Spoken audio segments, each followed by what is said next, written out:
I am JVN Suman Yadav, Faculty of Commerce and Management in Jyoti Vidyapeeth women's university Jaipur. हम पढ़ रहे थे financial management subject, financial management.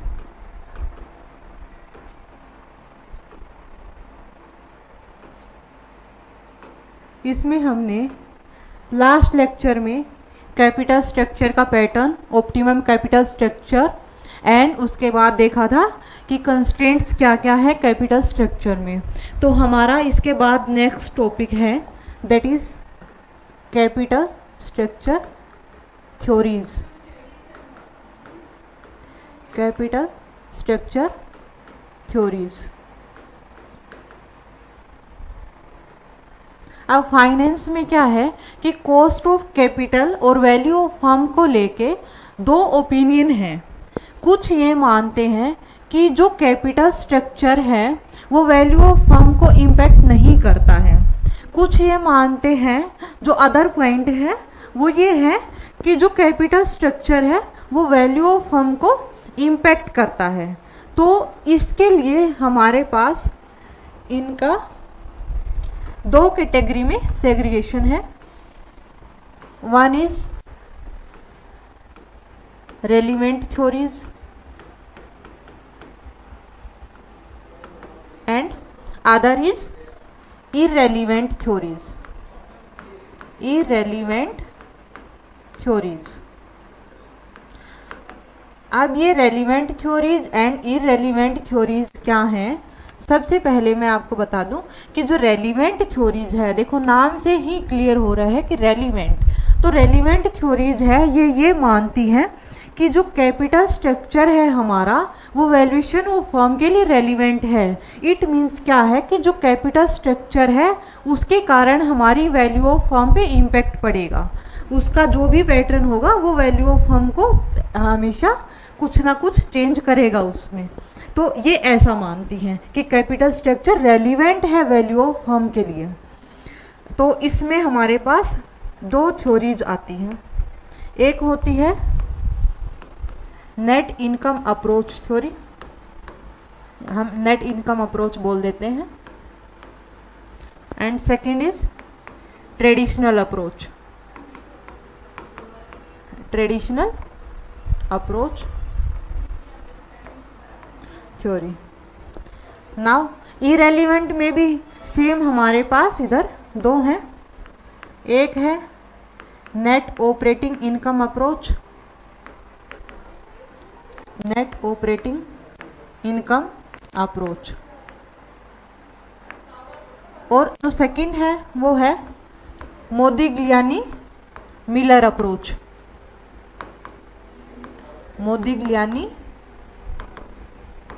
Miller approach, जिसको हम short में एमएम हाइपोथेसिस भी बोल देते हैं या फिर एमएम अप्रोच भी कह देते हैं। ठीक है। और जो ये इसमें नेट ऑपरेटिंग इनकम अप्रोच को हम NOI अप्रोच भी बोल देते हैं शॉर्ट में। नेट इनकम अप्रोच को हम शॉर्ट में, इससे ये N ले लिया, ये I ले लिया, तो इसको NI अप्रोच भी कह देते हैं। ये हमने देख लिया कि कौन कौन से हैं, रेलिवेंट है, एक इरेलीवेंट है। रेलिवेंट थ्योरीज कैपिटल स्ट्रक्चर को वैल्यूएशन ऑफ फर्म के लिए रेलिवेंट मानती है। इरेलीवेंट थ्योरीज कहती है कि कैपिटल स्ट्रक्चर कैसा भी हो वैल्यूएशन ऑफ फर्म पे कोई इम्पैक्ट नहीं होगा। इसके अलावा अदर फैक्टर्स हैं जो वैल्यूएशन ऑफ फर्म को डिटरमिन करते हैं। तो ये मानती है कि कैपिटल स्ट्रक्चर जो है वैल्यूएशन ऑफ फर्म के लिए इरेलीवेंट है, कि उसका कोई रोल नहीं है। लेकिन ये मानती है कि कैपिटल स्ट्रक्चर का वैल्यूएशन ऑफ फर्म में रोल है। तो आज हम इस लेक्चर में आगे देखते हैं इन सभी थ्योरीज की हमारे पास कुछ एजम्पशंस हैं, जो कॉमन एजम्पशंस हैं वो देखते हैं। एजम्पशंस, जो कैपिटल स्ट्रक्चर थ्योरीज की कुछ एजम्पशंस हैं। इनमें फर्स्ट क्या है कि there are only two source of fund. One is debt and equity. Debt and equity. ये मान के चलती है कि हमारे पास जो सोर्स ऑफ फंड है वो सिर्फ दो हैं। कुछ तो पैसा हमारे पास डेट से आएगा, कुछ इक्विटी से आएगा। यहाँ पे preference shares, reserve surplus, retained earnings वो नहीं ले रखा है। उसके बाद हमारा जो सेकंड इनके अजम्पशंस है वो है dividend pay out ratio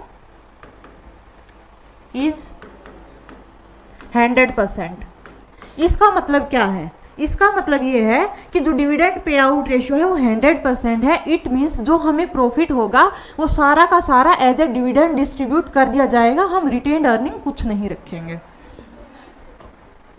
third हमारा क्या है? बिजनेस रिस्क इज कांस्टेंट, कि जो बिजनेस रिस्क है हमारे पास उसको कांस्टेंट अज्यूम किया गया है। फोर्थ क्या है? EBIT, earning before interest and tax is also constant.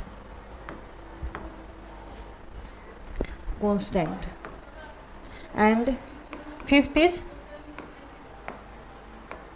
Cost of debt and equity is constant.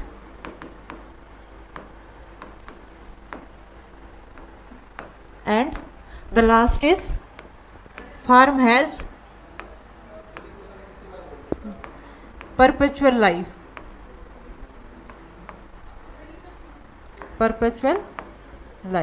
And one more assumption is firm has constant fixed assets, कि जो फिक्स्ड एसेट्स हैं जो firm के पास है उनमें कोई चेंज नहीं होगा। तो ये जो हमारी आगे कैपिटल स्ट्रक्चर थ्योरीज है सारी रेलिवेंट एंड इरेलीवेंट, उनकी ये कुछ कॉमन एजम्पशंस हैं जो अज्यूम करके जो हमारे ऑथर्स हैं उन्होंने बताई है कि only two source of fund है, एक डेट है एंड दूसरा इक्विटी है। अगली जो एजम्पशन वो है कि डिविडेंड पे आउट रेशियो है वो 100% है, मीन्स कि सारा का सारा जो प्रॉफिट है वो एज ए डिविडेंड डिस्ट्रीब्यूट किया जाएगा। एंड बिजनेस रिस्क है हमारा वो कांस्टेंट है। EBIT, earning before interest and tax is also constant. And cost of debt and cost of equity, ये हमने कॉस्ट ऑफ कैपिटल वाले चैप्टर में अच्छे से देखा था, वो भी कांस्टेंट अज्यूम की गई है। Firm has perpetual life, it means ये है कि फर्म का कोई फिक्स टाइम पीरियड नहीं है, कोई फिक्स लाइफ स्पेन नहीं है कि 8 ईयर के लिए फर्म हमने क्रिएट की है, 10 ईयर के लिए की है। इसका क्या है कि परपेचुअल लाइफ है, लॉन्ग लाइफ है, कि जब तक इसका एंड ना हो। ये क्या है कि फॉरएवर कह सकते हैं हम कि आगे कंटिन्यू ये चलेगी। और firm has constant fixed assets, firm के पास जो फिक्स्ड एसेट हैं उनको हमने कांस्टेंट अज्यूम किया है। तो ये कुछ अजम्पशंस हैं जो ले रखे हैं इन सारी थ्योरीज में। तो इनमें हम हमारी फर्स्ट थ्योरीज जो है net income approach, that is the part of relevant theories. Net income approach ये क्या है? रेलिवेंट थ्योरी का एक पार्ट है। हमने दो पार्ट जो देखे थे रेलिवेंट में, net income approach and traditional approach. तो उसमें ये फर्स्ट जो है नेट इनकम अप्रोच, इसको हम पढ़ रहे हैं। अब ये रेलिवेंट थ्योरी है तो इसका हमें पता है। तो नेट इनकम अप्रोच क्या कहती है कि जो हमारा कैपिटल स्ट्रक्चर है वो रोल प्ले करता है किसमें? वैल्यू ऑफ फर्म को डिटरमिन करने में। तो ये क्या कहती है कि capital structure is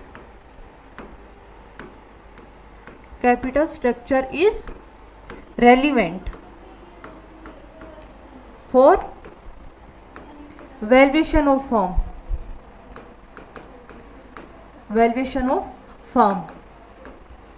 so net income approach कहती है कि जो कैपिटल स्ट्रक्चर है that is relevant for the valuation of the firm.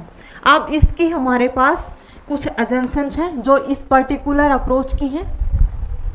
Assumptions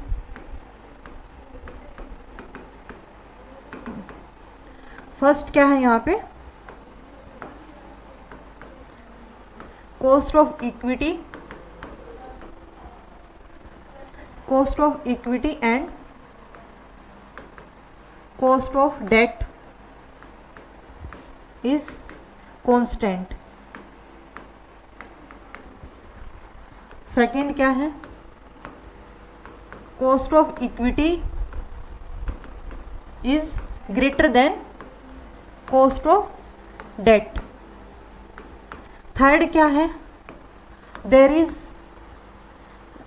is no tax. And fourth क्या है, fourth is increase of debt doesn't change the perception of investors, perception of investors। अब ये क्या है, देखो इन्होंने net income approach में ये दी गई थी by the David Durand sir, David Durand. अब इन्होंने डेविड डुरांड जी ने क्या है कि कुछ एजम्पशंस ली हैं इस थ्योरी की, इस थ्योरी को डेवलप करने के लिए। तो उन्होंने ये अज्यूम करा है कि जो कॉस्ट ऑफ इक्विटी है और कॉस्ट ऑफ डेट है that will be the constant. And second जो इन्होंने एजम्पशन ली है कि cost of equity is greater than the cost of debt, और ये एक्चुअल में भी होता है। Cost of equity cost of debt से कैसे ज़्यादा है, क्योंकि जो इक्विटी होल्डर्स होते हैं उनको रिस्क ज़्यादा होता है कि अगर फर्म को प्रॉफिट नहीं हुआ तो उनको लॉस भी बियर करना पड़ता है। तो जो इक्विटी होल्डर है उनकी हाई एक्सपेक्टेशंस होती हैं, इस कारण हमें इक्विटी एक्सपेंसिव पड़ती है। और देयर इज़ नो टैक्स, ये इन्होंने एक अजम्पशन ली है। And increase of debt doesn't change the perception of the investors, कि जो इक्विटी में जो पैसा लगा रहे हैं उनका कोई परसेप्शन ऑलरेडी जो इन्वेस्टर्स हैं वो चेंज नहीं होगा अगर फर्म अपना डेट इंक्रीज करती जा रही है। इट मीन्स कि फर्म अपना फाइनेंशियल लिवरेज अगर इंक्रीज कर रही है तो जो इन्वेस्टर्स हैं उनकी परसेप्शन में, उनके थॉट्स में चेंज कोई नहीं आएगा कि वो इन्वेस्ट करें या नहीं करें पैसा। ये हमने इसकी अजम्पशंस देख ली। आगे हम देखते हैं इसको। हमने ये देखा कि ये फाइनेंशियल लीवरेज को मानती है कि चेंज इन फाइनेंशियल लीवरेज, उसके कारण क्या इम्पैक्ट आएगा, किसमें, change in cost of capital, COC लिख देते हैं हम, या फिर WACC weighted average cost of capital, ये कॉस्ट ऑफ कैपिटल या फिर ओवरऑल कॉस्ट ऑफ कैपिटल, ये आपको पता है। And change in value of firm. अब नेट इनकम अप्रोच क्या कहती है कि जब फाइनेंशियल लीवरेज में आप चेंज करेंगे तो उस कारण कॉस्ट ऑफ कैपिटल में चेंज आएगा, और कॉस्ट ऑफ कैपिटल में चेंज आएगा उसके साथ वैल्यू ऑफ फर्म में भी चेंज आएगा। कैसे? ये कहती है कि अगर इंक्रीज करेंगे हम, इंक्रीज इन फाइनेंशियल लीवरेज, इसका क्या मतलब हुआ, इसका मतलब ये हुआ कि इक्विटी के साथ साथ हम डेट का पोर्शन इंक्रीज कर रहे हैं। मीन्स कि इक्विटी के साथ डेट को इंक्रीज करते जाएंगे जैसे जैसे हम, तो जो हमारी कॉस्ट ऑफ कैपिटल है, increase in financial leverage, cost of capital will decrease and value of firm will increase, value of firm will increase. क्यों? क्योंकि जब हमने इक्विटी में डेट का पोर्शन इंक्रीज करा तो फाइनेंशियल लिवरेज के कारण हमारी कॉस्ट ऑफ कैपिटल डिक्रीज हुई, और कॉस्ट ऑफ कैपिटल जब कम हुई तो वैल्यू ऑफ फर्म इंक्रीज हुई। इसका रिवर्स, जब हम डिक्रीज करेंगे फाइनेंशियल लिवरेज में, डिक्रीज इन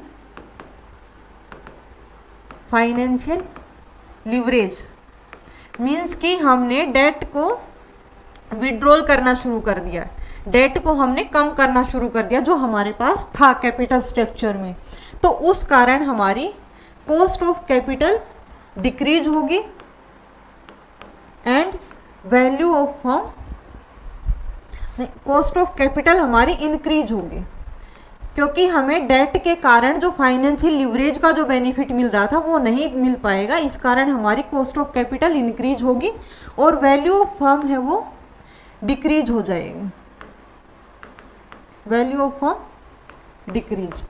सेम कांस्टेंट के केस में हो जाएगा, अगर हम कुछ भी चेंज नहीं कर रहे हैं, कांस्टेंट रख रहे हैं हमारे फाइनेंशियल लिवरेज को, तो कॉस्ट ऑफ कैपिटल में भी कोई चेंज नहीं आएगा एंड वैल्यू ऑफ फर्म में भी हमारे पास कोई चेंज नहीं आएगा।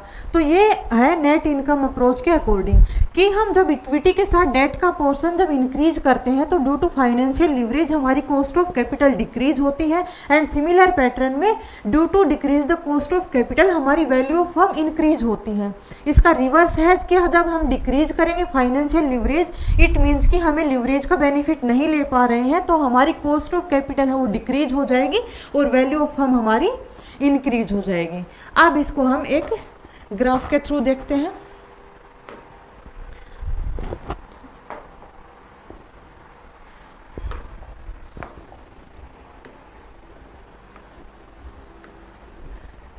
ये यहाँ पे हमारा वाई एक्सिस पे है कॉस्ट ऑफ कैपिटल एंड यहाँ पे है लिवरेज एक्स एक्सिस पे, और ये वाई।